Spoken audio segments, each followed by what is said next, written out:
So I might create a DMV title and reg Tony Hall AI song for an intro. We'll see. I'll be the DJ. I'm not the vocalist. I will just tell you that. If you care about titles at all, you better listen to Tony Hall from Carvana.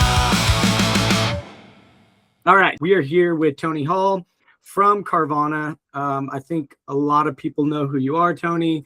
You've been very kind of out in the forefront of title and registration modernization. But before we get into some of the questions I had, why don't you tell the audience a little bit more about, like, I think it's important for them to understand where you came from on the state side, what exactly you're doing at Carvana, and then we'll get into eStart as well, because I think it's all part of this conversation about moving title and registration forward and modernizing that process. So if you can, give us a breakdown of kind of where you were, where you're at with Carvana, and just high level about eStart.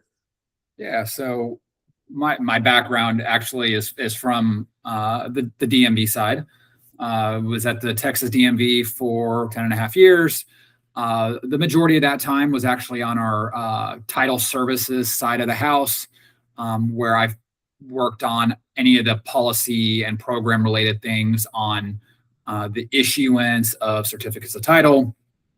Some of the projects that I worked on there during my time was the NMIDIS implementation project, which we did in between 2012 and 2014. I had a lot of involvement and work on the web dealer project, which is the state's electronic registration and title system that's provided to dealers, and primarily salvage pool operators are the two user groups on that. And then the last few years that I was there, I was on the operations side, dealing with with half of our field offices that provided either title and registration services or support to the local county tax offices in Texas that do the initial title and registration work. And then, about 4 years ago, a little over 4 years ago now, Carvana reached out and said, hey, we think we have this cool gig for you. You might be interested in it. And about 2 weeks later, I was working for Carvana. During the bulk of that time up until this year, my sole 100% focus was all things title and registration modernization, was literally in my title. And then the last few months, earlier this year, we did some team realignment. And now the scope is slightly broader, where the team that I'm on focuses on DMV and industry relations, still very heavily focused on the title and registration side of that, obviously. But we deal with other DMV issues, if sales tax issues come up or dealer licensing related things, those sorts of things fall under the team that I work on now. And then obviously a big part of that, you alluded to, is eStart. So have had the benefit or the pleasure of serving as the chair of the advisory board for that for the last 2-ish years. And that's been a very successful effort that, again, kind of all falls into this bandwagon of title and registration modernization. Cool. So with eStart, and obviously, we've been a part of that. We've been talking for some time, I think even before eStart got formalized. But in your opinion, why was eStart even needed? What was happening and what was going on in your head at that time to go, you know what, we really need to get aligned on this and bring a group together?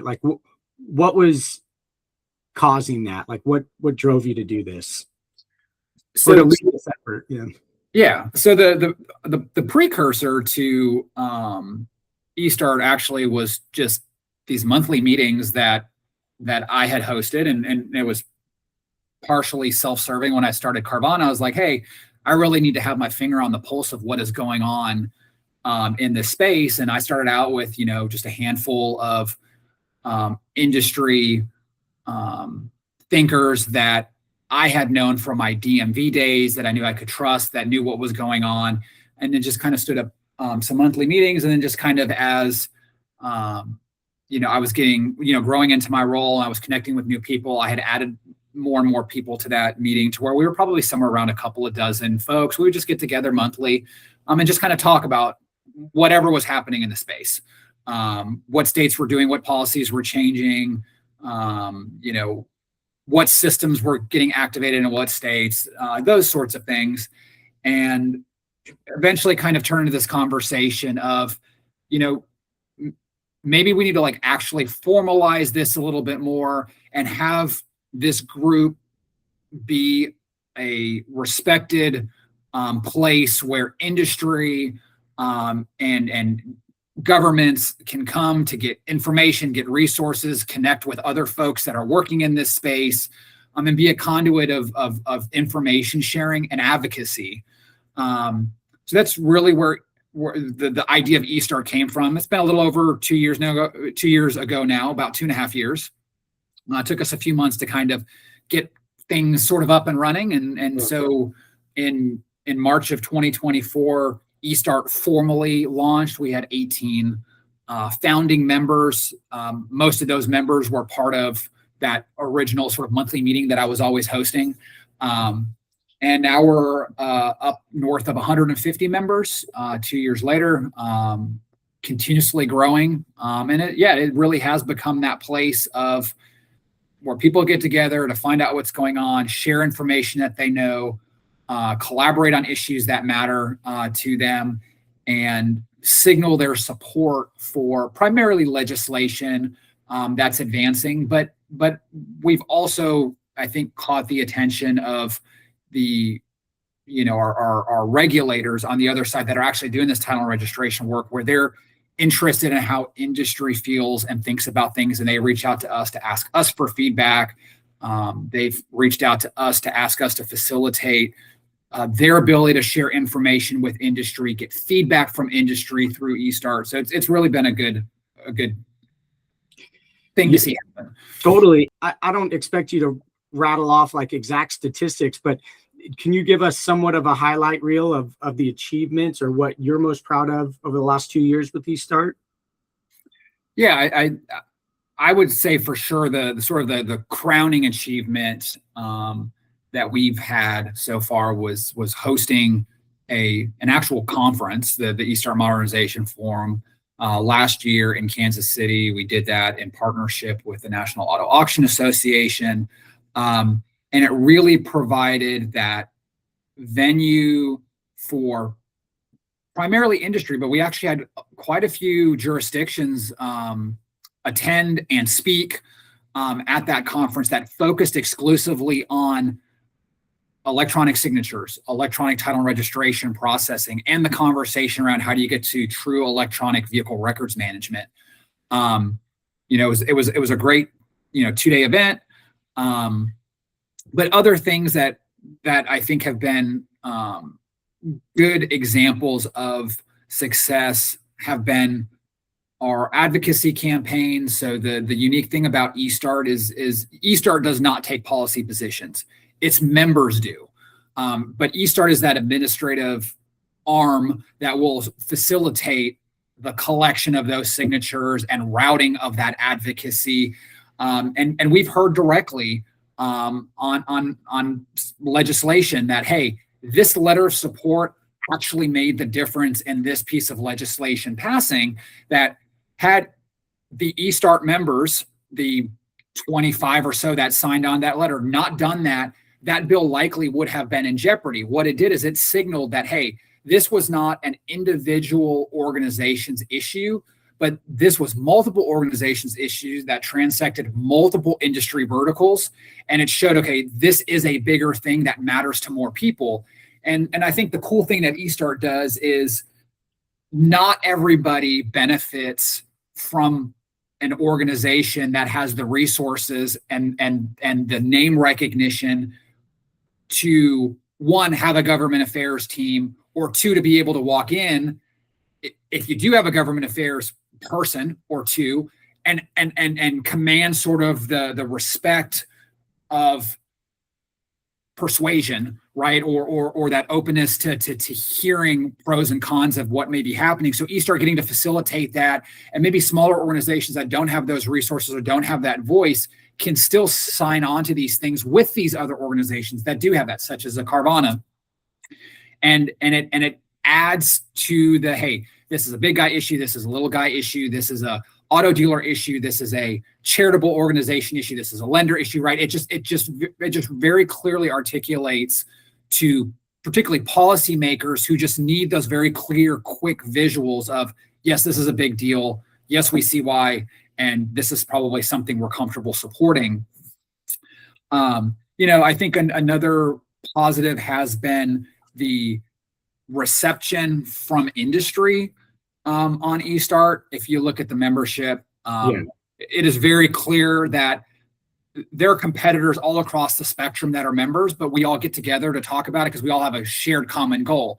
Now, what the ultimate outcome is, right, that's where you compete, but getting the ability to compete is the thing everybody agrees on, right? We want to advance things. We want to have the laws be conducive to modernizing the title registration space. And once that's unlocked, then the competitors can actually go try to have these competitions of who actually wins the contract to do X, Y, or Z. Yeah, no doubt. I mean, it's obvious with the number of members that are now in eStart in such a short time that, to me, like, that shows there was a need. There was this void that, like, all right, yes, we want to get together and move this forward. And speaking of which, a lot of the initiatives or the letters or the things that eStart communicates out via the members is largely around e-signature, ELT, EVR. Is that, like, just to tell the audience, I guess, those are the type of elements that need to be there when it comes to pushing the industry forward? The sort of utopian state is paper's eliminated entirely and you're working with data, right? You are, maybe if you're a dealer, you're transmitting all of your sales data to the DMV to say this sale has occurred. The customer has electronically acknowledged that this data is accurate, right? They've been presented with that. They confirm that. Their identity has been verified as part of that. And all of that gets transmitted to the DMV. So you're eliminating filling out sheets of paper, having customers wet sign things, scanning paperwork in if the state can accept, electronic submission of documents. It eliminates all that stuff. It makes it a much more seamless, automated process, and ultimately getting to true electronic vehicle records management or e-titling is really about customer experience, whether that's you're a customer of a dealer, you're a customer of the DMV, you're a customer of an insurance company or of a financial institution. It's all about that customer experience, right? Consumers today expect to do things electronically, easily, and as seamlessly as possible, right? Like it is rare in most things today to physically be signing documents. You can literally buy a house and not physically need to sign anything, right? Like that's possible, but it's not quite there yet with vehicles. Now, that's not a light switch. You can't just say, hey, I'm making a decision tomorrow, we're going 100% electronic, because there's a lot of complexities involved in that space. Mm-hmm. I've listed some of the stakeholder groups, right? You have private citizens, you have dealers, you have insurance companies, you've got financial institutions. But yeah, you start to look even deeper. You've got auctions. Beyond auctions, you've got floor planners. You can think of charitable organizations. You have to think about the salvage pool operators that are doing work on behalf of the insurance companies. You've got repo situations. Right. You have, other sort of like miscellaneous lien sort of situations, right? Where, hey, you drop your vehicle off at a mechanic shop and you didn't, come pick the car back up, or you didn't pay the repair bill. And so the mechanics, all of these things today are built around a paper ecosystem. All of that has to get accounted for eventually. So a lot of where eStart's focus has been on those incremental steps to get there. Of like, okay, well, while we're still doing paper, let us do e-signatures on paper, right? And then DMV, as you get to a place where you can do electronic records and you can manage the electronic identity verification process, then that'll be available to you as well. But in the interim, let us as industry automate the pieces that we can, and e-signatures is an easy one. So yes, we've done advocacy letters to DMVs to authorize e-signatures. We've done letters of support for e-signature legislation. Another component of that is, large volume users, so primarily your dealers and your salvage pool operators, and to some extent financial institutions, having the ability to transact electronically through electronic vehicle registration or electronic title and registration systems, so your EVR or ERT systems, depending on the nomenclature you use, unlocking that. So, okay, I'm having to do paperwork, but let me scan that paperwork in so I can just electronically send the paperwork to the DMV. So I'm not having to go pay a runner to go walk that into the DMV, to go wait around the DMV lobby while they process it. Or maybe I drop it off and, the next day I can come back to pick it up. Like, why can't that all just be done electronic? Right? The reality is I'd be surprised if there's a single DMV left in the country that actually physically retains any of their title registration paperwork, right? They're scanning it and then shredding it, and then they have electronic records retention that they keep anyway. So it's like, why not just let the dealer do that? Let the dealer scan it, send it to you. The dealer retains that documentation. That way, if you ever need to audit it, you can. For their standard 3, 4, 5 year audit period, like all those things make sense. ELT, I mean, that's the easiest place to start with e-titling, right? Title gets issued. Why do you have to print and mail that title to a lender? Right, every time. Yeah, like lenders don't want that. $7-8 or whatever. Yeah, lenders don't want that. So having the ability to have, okay, hey, notify the lender that their title record has been created and it's being held electronically. And then when that vehicle's paid off, let the lender electronically notify you that it's been satisfied. Then print the title if you need to. Or in future state, now you can use that electronic record and just transfer it. Remove the lien and the person can transfer it. Right. And so ELT is a very natural place to start. Give or take, half the vehicles in the country have financing on them. So boom, right there overnight, you can start, setting your foundation for electronic titling. Now, some of that sounds a little bit simplistic, right? Yeah, there's some intermediary steps that you could take, but there's a lot of moving pieces that are still involved with that paper world.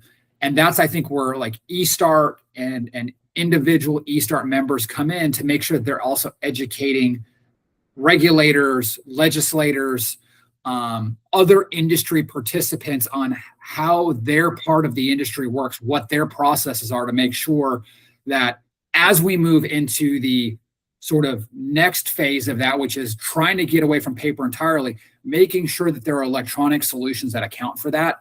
And that's why all of this has moved so slow for so long, is because it's hard to kind of figure out where to start and where to do enough work to get enough movement and adoption to see that worked before you move on to the next thing, right? And a lot of that's going on now.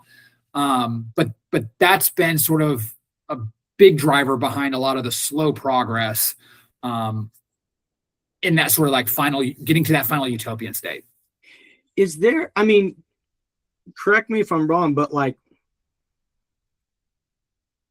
there's like this kind of in-state e-title kind of solution where if I transfer I sell my car to you, Tony, then that's something a state can control. If, it's within that state, it's not going out of state, and it's between me and Tony. So there's like states that are doing that today, right? I think like Arizona would be one of those. Yep. I think California is starting to plan for that and set the groundwork for that. Are there any other states that are doing that interstate, those steps to get to that interstate kind of e-transfer, e-titling solution? And so who are they? And is there any states that you would grade like to be like their model, like they're doing it right, or they're on the right path? Like who do we look at from a state standpoint on like, they're doing pretty cool stuff, like we should look at that as like the standard? So there are some states limited transaction volume in the grand scheme of what that state does, that are doing true paperless or mostly paperless electronic vehicle records transfers, right? And to emphasize, that's within their state. It has primarily been focused on a person selling their car to another person, and not those transactions that would involve, say, dealers or insurance companies or maybe like a refi situation. It's not really covering those. Arizona is one of those states. They probably have the sort of like largest volume, under raw numbers, and largest volume as a share of their overall title transactions. Virginia has done some private party electronic title transfers, very small, I think, subset of their overall transactions, but every private party transaction that doesn't require a customer to go into the office is probably a win for the customer and is probably a win for the DMV. There are certainly probably every state is thinking about it. How do they get there? There are certainly ones that are further along on that journey to doing that intrastate. You mentioned California. California is certainly working towards that. I know Florida is working towards that. Ohio has some components. West Virginia has some components, is working on others. And there, I think Oklahoma is sort of starting to kind of lay the groundwork for early phases of that. There are still paper components involved to some of those states and how they do things. But in terms of like doing state to state, which is what I think a lot of states have waited on, is, well, we need to figure out the state to state piece before we can figure out how to do our intrastate piece, because they, limited resources. You don't want to spend a bunch of time developing something that may not be interoperable. And so there's been a lot of movement on that in the last probably 9 months or so. AMVA, which is the DMV sort of industry trade association, is working with a handful of states. So Arizona, Maryland, Massachusetts, and West Virginia. I think there's some others that are getting ready to sort of join that or have recently joined that, to set up the framework for how do we do private party cross-state transactions. What's that technological framework that'll work between, hey, I'm in California using California's system, and how do I do my piece here to get subsequent, information, and get that information to flow over to, maybe Arizona. And so that initial framework has come out for the private party side. There's development going on. I think the latest that I saw on that was they may be live to actually do some real world transactions on that next month, which will be really awesome to see. And now they're working on the next phase, which involves the commercial entity side of things. Sort of the initial focus is the dealer side, but I think once they figure that model out, they'll be able to leverage it. Is how can a dealer in one state electronically title and register a vehicle for a customer in a neighboring state and do that as seamlessly as possible. So yeah, I mean, all that's been really like cool to see that progress over the last several months.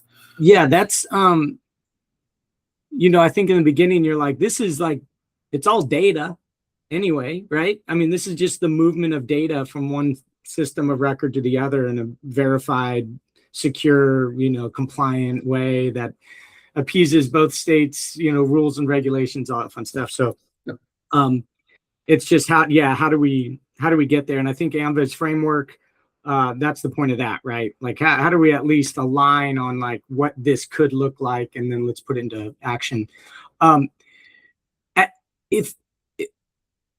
As things progress, and it sounds like, there's a lot of states that are laying the groundwork and starting to modernize. I mean, do you see a world where like EVR is still needed? I guess that would still be needed in in-state solutions, and then this kind of interstate transaction would just layer on top of that EVR solution. Is that kind of how you see that, or ERT, EVR? So I think there's probably two sort of very divergent views on the role that what is EVR, ERT today plays in a future state, right? Does that still exist at all, or in just some iteration, right? I think there's a view that, hey, if everything is electronic and there's a DMV portal to go do something in one state and a DMV portal to go do something in the other state, what role does a service provider really need to play anymore? Because today that service provider is providing that that technology solution. The other side of that coin is, in the short term, nothing's really going away, right? There's always going to be a need for paper. And one, I don't see DMVs really accounting for that. But two, and circling back to some prior points, I mean, there are so many players that are in this space between dealers and lenders and insurance companies and salvage pool operators, and to have a comprehensive way for all these user groups to be able to work with this data in a way that fits uniquely to that maybe industry, even just industry vertical, is going to be very, very challenging for a DMV. Even if a DMV has their own technology service provider, right? DMVs only have so much funding. They only have so many resources that they can dedicate towards these technology advancements, or only so many resources that are subject matter experts that can help assist developing that technology, where I still think that inevitably you will have a very strong EVR, ERT service provider industry, and probably a growing one, as there is a growing need for other industries to be able to work with and access DMV systems to facilitate these title and registration transfers in a way that makes sense, right? And I'll give you sort of an example. Let's say you're a wholesale auto auction. I think last year, NAAA member auctions facilitated the auctioning of well over 7.5 million vehicles, right? That's a large scale movement. I mean, even within some states, you're talking, those numbers are high tens of thousands of vehicles that are being transferred at a given auction. You could be talking hundreds a week. For a DMV, like, it's one thing for a DMV to provide a user portal for me to sell my car to you, right? For us to log in and do that. It's a whole other thing for the DMV to now develop a technology solution that lets an auction in quick automated fashion say, these 5 vehicles sold to this dealer, transfer that title, right? It doesn't make sense for that auction to have to go in, log into a system, facilitate the transfer of that one vehicle to that dealer, have that dealer go do something in their system to acknowledge receipt of that, because today the auctions are getting POAs, and they're doing a lot of that by POA for the buying and the selling dealer, right? Like, and that's just one example. Now imagine you start to think about other types of transactions that involve the auction industry. You have off-lease vehicles. You have vehicles that are coming from fleets. You have repo vehicles. It just to try to unpack all that in a way that DMV is ever going to have the resources, both from a financial perspective and a labor perspective, to do the development for all these user groups, just seems astronomically low. That they're going to be reliant on, hey, we will unlock these APIs. You're an approved service provider. Here's how you do these things. Here's the information we need to ensure this title goes from this state to this state, or from this person to this person within my state. Y'all go out and build a solution, and y'all go market that. And they wash their hands of it. It's no headache for them. They have a trusted, approved service provider. And then the service providers have the ability to go out there and compete and provide the tailored solutions that they need. And the DMV is not having to deal with the headache of, well, this doesn't work for me. Well, this doesn't work for me over here. And so to me, I just don't see a world in which it goes away. I think the nature of the work that they do will evolve and change, right? You're going to shift more to how are we facilitating the movement of data and accessing data and capturing the information that's necessary and doing identity validation, those sorts of things, versus today, a much more, extracting or capturing data from a DMS or a dealer, scanning images and transmitting that to the DMV for the DMV to then do something with it, right? Like that's going to change. The landscape will change. Right. Yeah, that makes total sense. Because even at our last company, we were an EVR provider in California, and it was called electronic vehicle registration, but really there's a whole lot of paper that went along with it. Like the dealer still had to mail us all the documents, and we had to our team had to audit and say, oh, you're missing the 262, and kick it back. And then we had to send that to the state, and the state would have to review the physical documents and go, nope, you're missing that. Like it wasn't electronic. Yeah. I mean, maybe the initial submission, but for the most part, this is paper. And so I think like that's where, I think you're right, where it's less of like EVR, ERT, those service providers are going to go away. And it's going to be more of like, they're going to have to, they will evolve, and other service providers will pop up to be able to connect to these different state databases and provide the solutions as they modernize. So yeah, I think it'll be more of an evolution than like, oh, you're not needed anymore. Speaking of evolution, when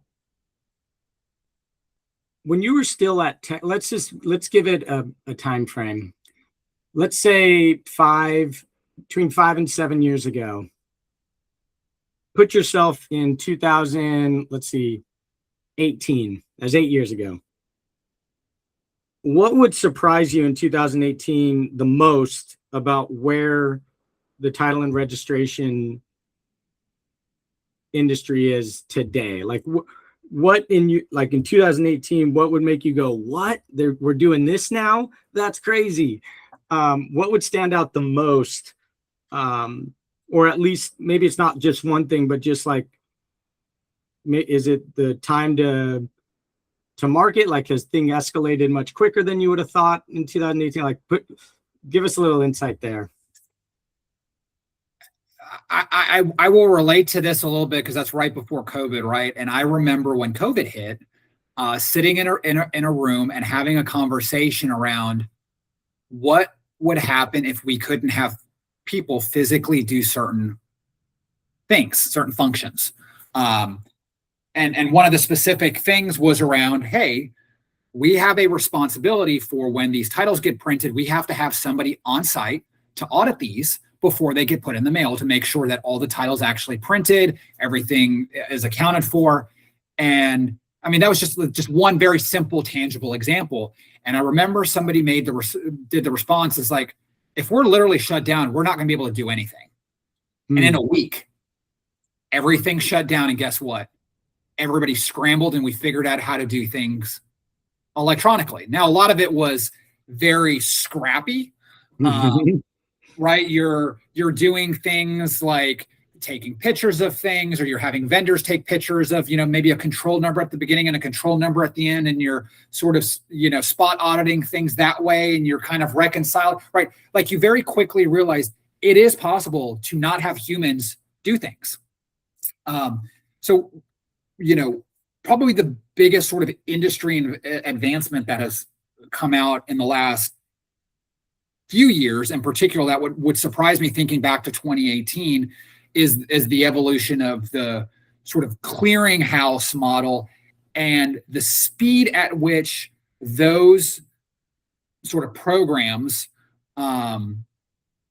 facilitate a commercial entity being able to actually get a physical certificate of title that they can transact on, and how that can eliminate all the holding time that's involved with vehicles, or the downstream repercussions of a vehicle gets sold before title's made available and you're running out of time. You're hitting filing deadlines, or you're hitting temporary tag expiration dates. Like that concept surprised me when it first popped up 3 or 4 years ago, right? So I can only imagine thinking back to 2018 and being like, who would ever do this? Why would anybody want to pay to get a title in their name? Like, there's no way you can, like, this is all, these are all paper-based programs and process. Like that model just would have been so foreign to even think about. Right. Where now it's just like, if you're a large scale commercial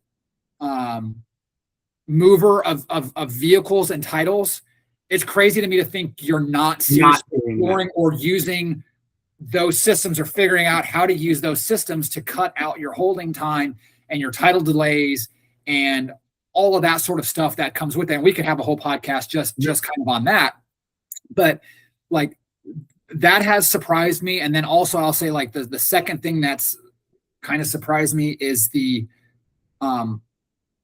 frequency and volume of states that are modernizing their systems. I think it was just back in February, it was either 2 or 3 states all modernized and released their modernized system on the same weekend. Right. Oh, right. Like, yeah.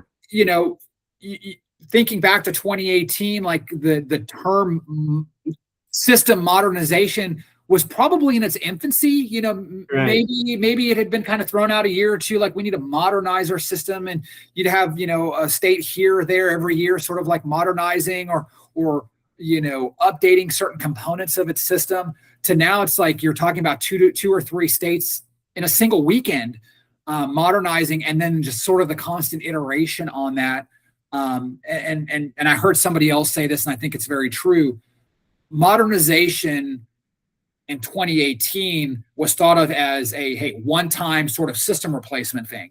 Today, modernization is, once you modernize, it is then an iterative, ongoing thing, right? You are constantly updating that underlying technology and feeding in the latest sort of technology that can continue to iterate on that, so you're not falling behind again, where you're having the same conversation 10 years, 10 years, 20 years down the road of, we got to do a full system replacement again. You're trying to keep up with it. That makes the most sense. Sorry, I know you got one more, but like Carvana is a technology company as well. Like, they're a retailer, but you guys are an amazing technology company. I mean, any modern technology company is agile and iterates and like that is a interesting, good point that no one really thought of, because I think everybody, I mean, there's a show, DMV, now that comes out that came out, like, DMV, state motor vehicle agencies, still have this stigma of like they're antiquated, old technology, blah, blah, blah. But like, working with them, they all want to have the modern technology, modern tools. And I think for whatever happens, probably COVID, right? That was a big catalyst that went, okay, not only do we need to modernize, but we need to like be agile and continue to iterate on that. So that's a good point. That I think you're right. That is a shift in how states are approaching technology, which could change how people view state motor vehicle agencies in the next decade or so, where it's going to be quick. I was even at California DMV not too long ago for my daughter's permit test. And like, we were in and out of there, in, out, super quick, got my number beforehand, showed up in it. Like, it was not a 3-hour wait in line, wait for your number thing. It was like, we were in and out. So even on the local level, I'm seeing, for me, it was great. But sorry, I cut you off, but you had one other thing that you're like. Yeah, the last thing I would say, right, and this was inconceivable to anybody 8 years ago, AI, right? Artificial intelligence was Terminator on a TV screen, essentially, right? Like that's everybody's conception. And really, you think about AI in the title and registration, but I mean, really, AI just for the world has been this concept that it was like a light switch probably around New Year's last year, right? You're talking probably 15, 18 months ago with, you know, sort of the conversations around Chat GPT, and all of a sudden, like, it just takes off. Seeing how AI can get used, knowing how we are using it, on the Carvana side to process title and registration, and where those opportunities exist are absolutely mind-blowing. Like it is almost limitless what the possibilities there are.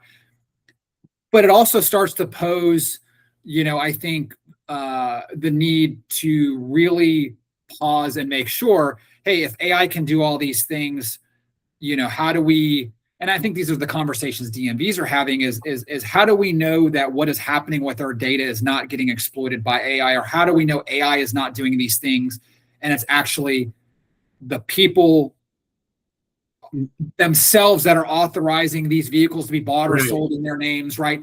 Like there's certainly real world repercussions that come from that. But, a lot of the focus has sort of been using AI for these intermediary processes. How do you use AI to audit paperwork? How do you build rule sets around that to help somebody that never has touched a title and registration document be able to do title and registration without needing years of training and experience to do it, right? There's a reason why that title clerk at that dealer's office in that back room has been there 20, 30 plus years and is the most coveted person. And you do not mess with that person. You leave them alone. You make sure they're happy. Yeah. It's because it is so hard to actually find a replacement for those people that truly understand how to correctly do title and registration. And AI is starting to really unlock those rule sets and to be able to automate that. We're building tools where we put one of our senior folks through that and said, hey, go fill out this application. And they were able to use AI, and within a few seconds, were able to fill out this Texas title application form, and it was completely right. They had never touched a title registration document in their lives, right? Other than maybe their own vehicle, and they were able to do that. And so I think those sort of tools and resources to aid that process, you're only going to iterate on that and get that more and more and more automated, right? But that also gets to the point of, if it's just data, why are you needing to apply data to a sheet of paper to have somebody sign it? The missing piece is present that data electronically to the person and let them electronically acknowledge that and get out of the paper business. And that's where, the acceleration there is just mind-blowing. Is there anything in particular, and if it's just like the general momentum that has been created, with COVID and you start being able to continue that, but is there anything in particular that you're excited about in the next, 5 years or a couple of years or, year even? Like what, is there anything that excites you the most? And then lastly, is there anything that we should know about what to look for with eStart in particular? Yeah. I kind of alluded to this earlier. I think it's going to be exciting to see the first state-to-state e-title transfer through the AMVA framework. At the end of the day, to do true e-titling, it has to be one state's record transferring to another state's record through some conduit that they have bought into, right? And inevitably, that is the framework that AMVA is going to be establishing. And so I think that's going to be exciting to see. Obviously, selfishly for Carvana, we're really looking forward to seeing when that becomes available for the commercial side of things. If sort of the timeline for how the private party stuff evolved, I think maybe the early part of next year, late this year, early next year, we could be talking about those sorts of transactions being live and viable. So that excites me. There's a lot of things that, I think Carvana is doing in the title and reg space that I'm just kind of personally excited about. I think there are some industry players out there that are continuing to push and drive changes that I think are going to be just globally exciting and interesting for just the community at large, and those sorts of advancements and developments. And then as far as eStart, we'll be hosting our second conference, the eStart Modernization Forum, in October of this year. It will be in Nashville. So we're super excited about that. eStart will send out sort of the formal announcement on that, hopefully in the next week or two. But we've got dates locked in the latter half of October. in Nashville. We've got a great venue, so super excited about that. We'll probably do things a little bit different this year for the eStart Modernization Forum and have it be more of a conversation, group conversation sort of vibe to it. We had a couple of those sessions at the eStart Modernization Forum last year, and those were the ones that people commented on were the best, because it's really what we're trying to do is have conversations. And we're also hoping that we get a lot of DMV engagement and participation in that. So anyway, more details will come out, but for eStart, that's definitely going to be another really great, exciting opportunity, and we're getting the legwork, the early legwork done on that right now. Awesome. Well, I think, if I can sum up kind of what this conversation was all about, it was a lot of positive movement, a lot of states modernizing, a lot of attention being thrown at title and registration, which I feel more of that in the last couple of years than I have in the last, I guess 17 years since I've been in this like title and reg industry. So very excited about that. A lot of things to look forward to. And with eStart, if you are not a member yet, and you do have a stake in moving the industry forward from a title and registration standpoint and helping to modernize and be a voice in that, I would definitely sign up there and get to that that modernization, eStart Modernization Forum. Went last year, the first one. It was awesome. So I'm sure this next year will be even better. Tony Hall, thank you very much. And we'll talk to you again soon. Appreciate it. Appreciate it. Thanks. Thank you.